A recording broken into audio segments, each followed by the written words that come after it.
This is the Climate Story Project, where we share real stories about how climate change is shaping our lives. Stories that connect us, stories that move us to act.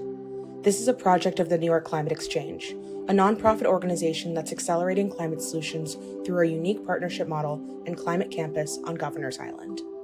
In each episode, you'll hear voices from different places and walks of life in our growing archive of personal climate stories, so that we can remember, reflect, and respond together.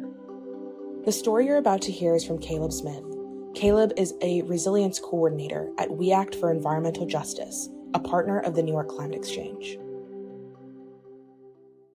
There's a day that I'll never forget that really solidified things for me in terms of making sure that every day I was doing something that responded to the climate anxiety I was feeling and turning it into something productive. September 9th, 2020, the San Francisco Bay Area in the East Bay, the sky was orange and full of ash and soot from the wildfires. It was dark at 2 p.m. in the afternoon, and all I could do is think about my nephews and the next generations in my family, and just wonder, do they think this is normal? What's going to be left for them if they grow up with this being a common occurrence?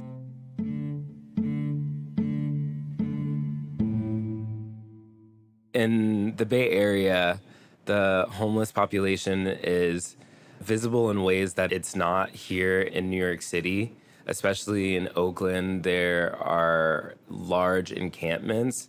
It was hard to think about what it would mean for someone to just be out 24 hours in the day when the air quality is in like the 200s, 300s.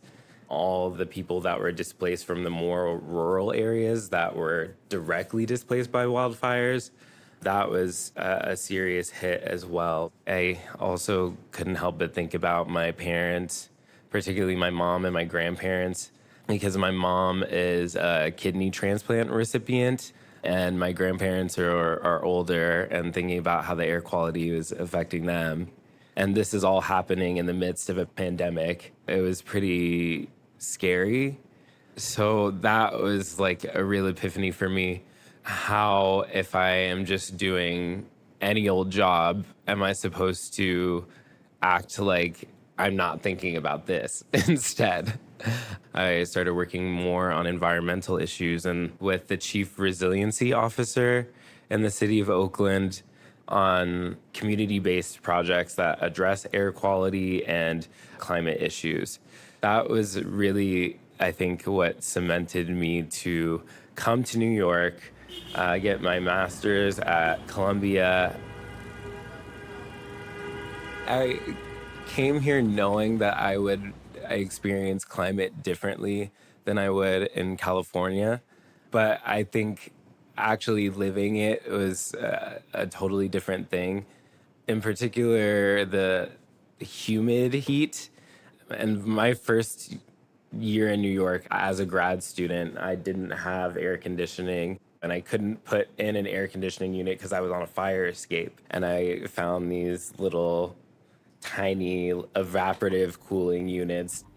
And I just remember sitting there sweating, running there was like 2 of them that I would just fill with water and hope that that would be enough. And they would run out in the middle of the night and my eyes would like bolt open and be like, how am I going to finish this degree with no sleep for like 6 weeks at least?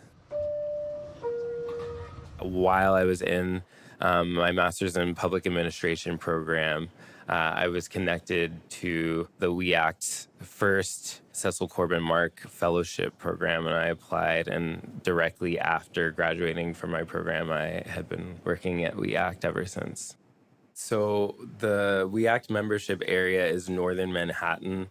Harlem is one of many formerly red line neighborhoods in New York City that are amongst the highest scoring on the Heat Vulnerability Index, the Department of Health and Mental Hygiene's tool to recognize what is the community level risk of heat-related illness or death And especially for historically and predominantly Black neighborhoods like Harlem, Black residents are twice as likely to die from heat-exacerbated illness compared to their white counterparts in New York City.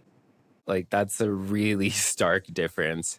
And a lot of the people who die from heat-related illness die at home. And that's the place you're supposed to be the most safe. 90 or 95-degree day, when you're indoors and you don't have any way to cool down your apartment, that heat lasts.